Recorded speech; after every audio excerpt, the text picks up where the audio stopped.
Click the bell icon to get latest videos from Ekeeda. Hello friends, welcome back to the subject of Machine Design 1. We are right now solving a design numerical on split muff coupling. In the last session, we have carried out the design on the shaft and the key associated, where we have selected the shaft and the keys. In today's session, let us go for the bolt selection and rest of the part associated with the coupling.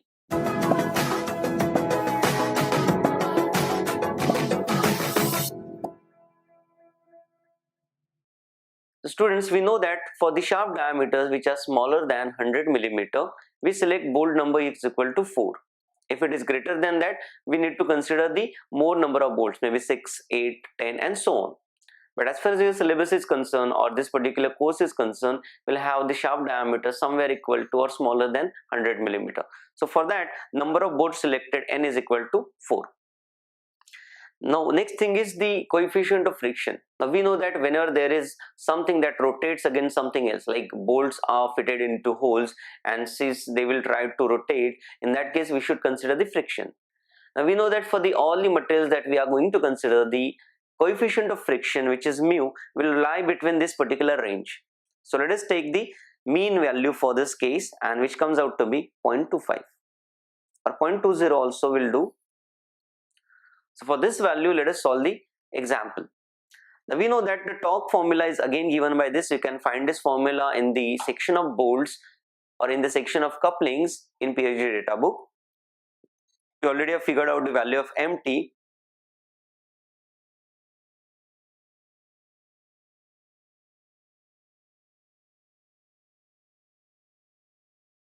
Let's make this value allowable because we are going to figure out the value of a dimension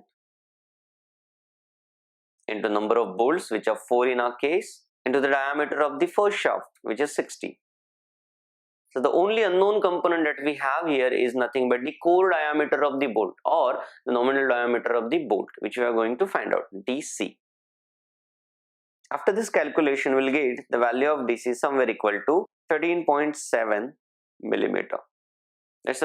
It's a calculated value that we have got, but the standard value do always differ with the calculated value.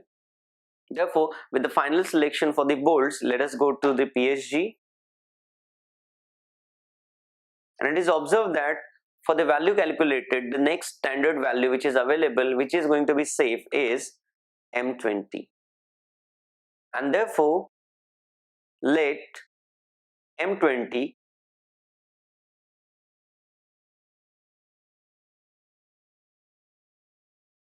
be the final bolt selected.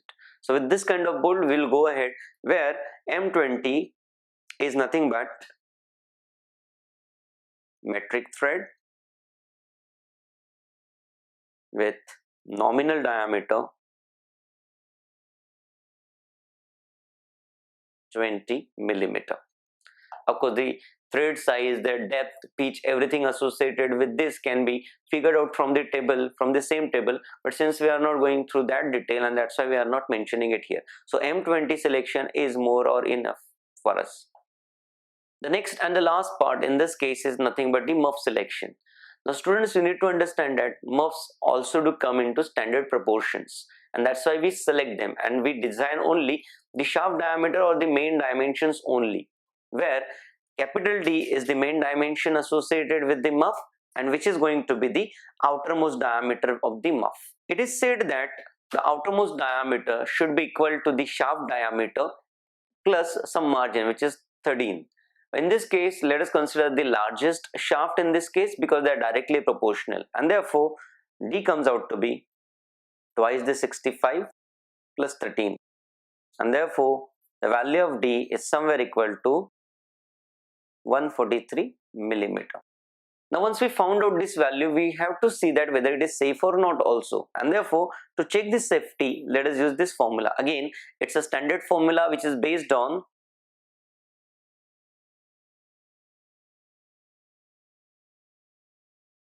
torsional equations, where mt is the torque to be delivered, tau is the value of torque which is going to be induced in this particular case, and these are the values of the associated dimensions, and therefore it comes out to be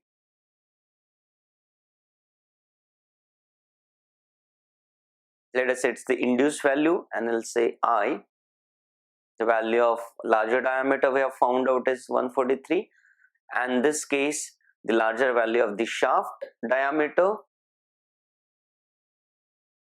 after solving this parameter, we'll get the value of tau induced is somewhere equal to 1.53 Newton per millimeter square. Now, students, we already know that for the muff that we have selected, the value of tau allowable is equal to 25 Newton per millimeter square, and therefore comparing with the allowable value with the induced value, we'll get the induced value is much smaller than the allowable value, and therefore muff is safe. So that is what the justice done with the design. The last parameter that we are going to find out is total length of the muff. It is again a standard relation, empirical relation, which says that the length of the muff should be at least equal to 3.5 times the diameter or the maximum diameter, and therefore it comes out to be